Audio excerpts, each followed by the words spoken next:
Shalom Chayei Sara, Tavshin Pei. And as we move right along through the parshiyos of Seder Bereshis, and we began talking the past couple of weeks about Avraham Avinu, Sara Imenu, and in this week's parsha, both of them actually leave the Torah for good. Both Sara Imenu first, then Avraham Avinu pass on in this week's parsha. But at the beginning of the parsha, we find that Sara Imenu passes away. And Sara Imenu, we know, lived 127 years, and we've said a lot of Torah about that, about the 100 and the 20 and the 7. But we know that Avraham Avinu, when Sara Imenu passes away, Avraham Avinu is looking for a place to bury Sarah.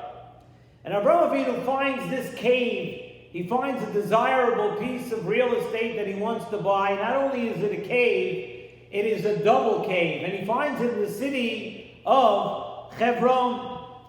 And he wants to buy this property from Ephraim. And they have these negotiations, you see, back and forth.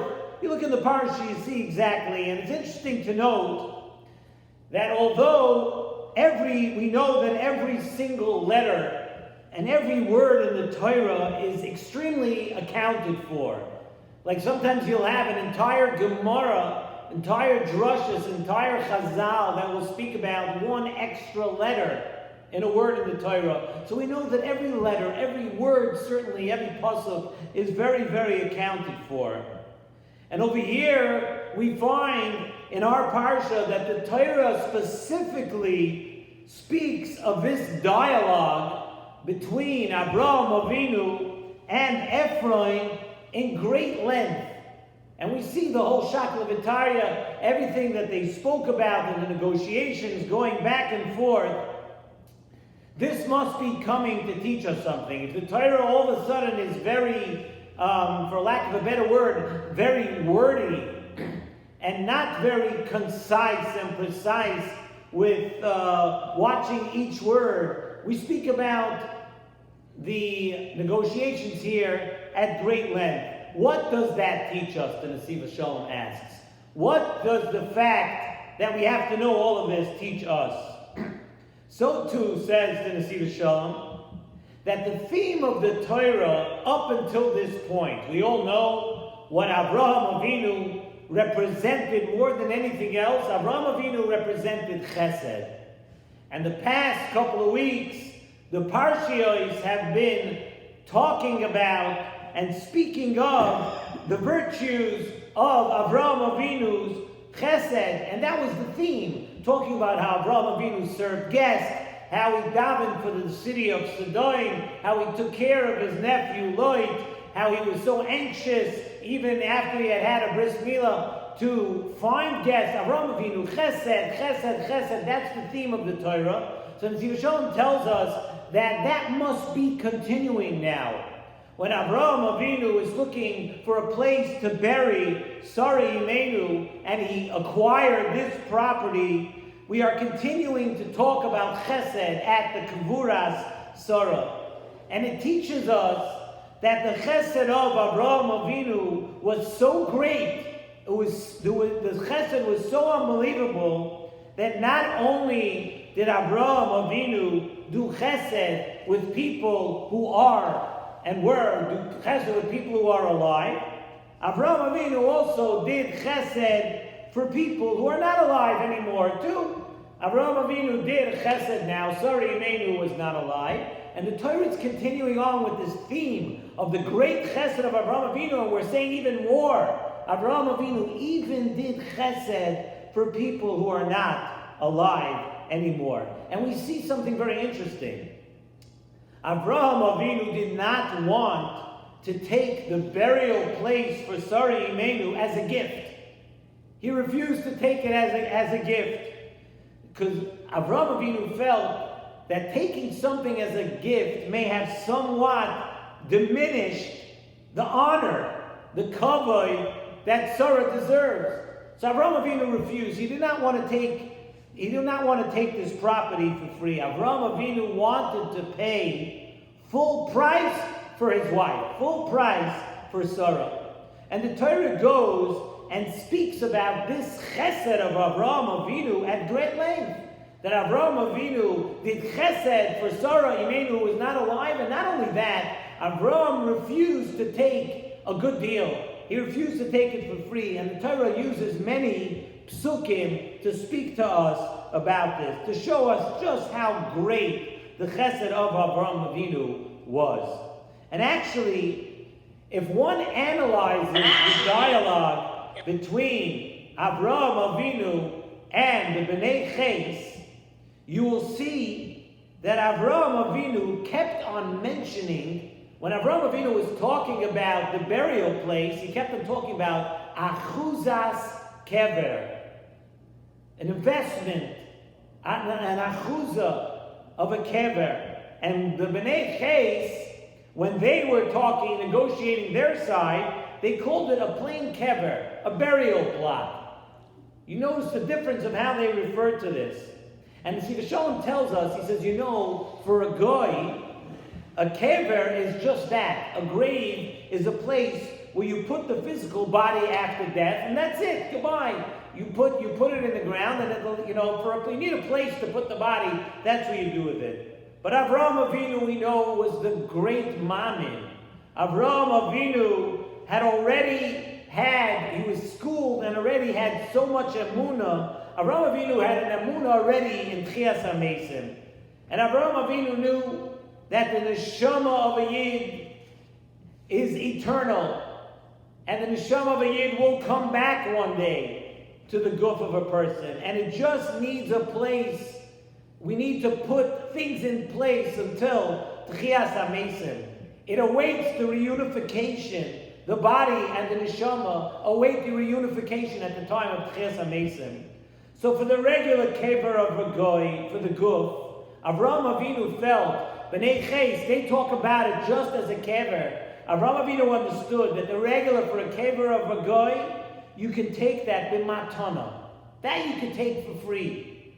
That you can take for no price.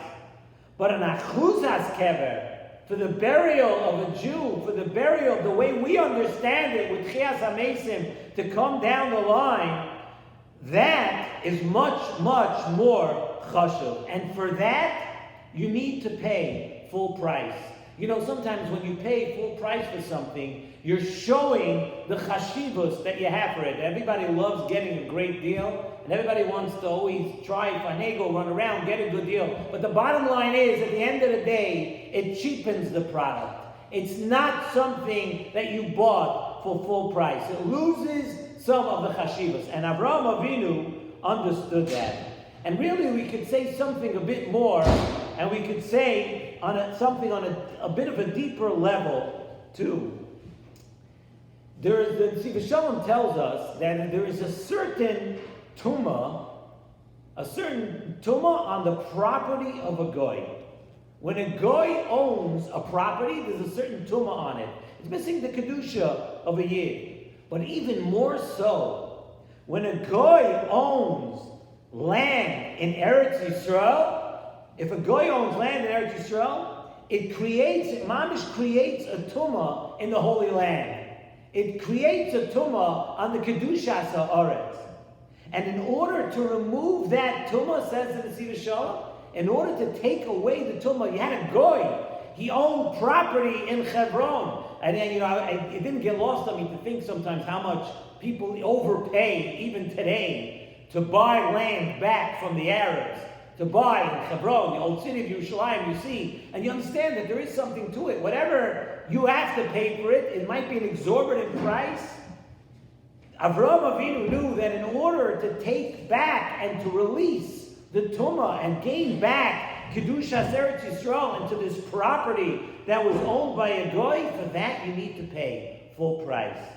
Only then can the Kedusha return to this property. Just an intro, we can elaborate on this for a very long time, but right now we're just going to mention that without going into it deeper, because obviously we don't have all night to go into it. Maybe some other shir we will speak about this theme a little more. But Avraham Avinu did not want to bury Sarah Imenu in a land of tumah. Avraham Avinu knew he asked to pay full price. And full price would redeem and show the chashivas that you had for getting property back in Eretz Yisrael. Avraham Avinu was showing that he wanted and he was ready to pay full price to take it back, to raise the level once again of this piece of property in Hebron where he was going to bury Sara Imenu. And Avraham Avinu was ready to pay full price, and only then, V'acharei came Kavar Avraham as Sara Ishtoi. After that, Avraham Avinu was ready only after he paid full price, and he took it out of the tumah of a goy who owned land in Eretz Yisrael. Once Avraham Avinu did that, it was now an achuzas kever, an inheritance, a place that Avraham Avinu had taken back. And now he knew that that land had to be holy in order to bury his wife, Sara Imenu. And Nesivos Shalom tells us another very important point that we can learn from here. This is something that we know a little bit about, but Avraham Avinu brings it across, the lesson that we all have to know. The pasuk in Mishlei, Tesvav, famous pasuk, many people know this pasuk, V'soinei matanas yichya. That one who, for lack of a better word, the word hate, one who hates taking matanos, a person who dislikes taking presents, yichya, he's a person that will live, that will be alive. And we could say that too about every davar shebekadusha. Every davar shebekadusha, just like we saw that Avraham Avinu wanted to buy this piece of land in Eretz Yisrael, every davar shebekadusha needs to be paid for in full. You want to have the greatest results out of a davar shebekadusha, don't look for a bargain. Don't look for a bargain. I'm not telling you that you can't ask to pay a little less tuition, you can look for a little deal on an esrog, to look for a little better deal on an exorbitant price of an apartment in Yerushalayim. We know all of that. So sometimes you want to get a good deal, but just know that if you pay full price, HaKadosh Baruch Hu sees that. And he sees that what it's worth to you. And just knowing Avraham Avinu knew and practiced Kol Torah Kula before the Torah was given. And you know how Avraham Avinu knew what to do? Avraham Avinu knew what to do from Asisa HaToiva Yashar Be'enei Hashem. Avraham Avinu was able to feel. He's able to know what pleases HaKadosh Baruch Hu. Avraham Avinu didn't have any of the commandments in the Torah. If Avraham Avinu knew to do something in the Torah, because he knew that it was Yashras. He knew, he was able to gauge and feel, what does HaKadosh Baruch Hu want at this moment? Everything the Avos did, when we say they practiced the Torah, they obviously did not have the commandments, they did not have the Torah, there was no Har Sinai yet, there was no Torah given. And that includes all the midos of Avraham Avinu, all his hanhagos, all the way he acted. The chesed that he did was not a commandment in the Torah. Avraham Avinu knew that HaKadosh Baruch Hu wants him to do all this chesed, besides the mitzvahs, all his midos. And included in those midos was this inyan of V'soinei matanos yichya. Avraham Avinu knew that a Yid doesn't want or love to take presents. A Yid wants to invest in something. You want to show your chashivas for it. Hashem loves somebody who does not want to accept gifts. And it's just, Shlomo HaMelech knew that, and Shlomo HaMelech wrote it in Mishlei, and Avraham Avinu understood it back then, that when you get things for a full price, you're explaining and you're expounding on what its true value is to you. And Avraham Avinu showed that chashivas to his wife. He showed it to Sara Imenu that I'm not bargaining. I am getting for Sara Imenu. Avraham Avinu was ready to do chesed with someone. He showed us that you don't just do chesed. Chesed can be taken to a whole other level. Chesed for someone who is not even alive anymore. And this is the lesson that Avraham Avinu teaches us and taught us, that his chesed and everything comes from expressing what your value is for it. Expressing that I'm willing to spend, I'm willing to dedicate and give to HaKadosh Baruch Hu full price, no bargain.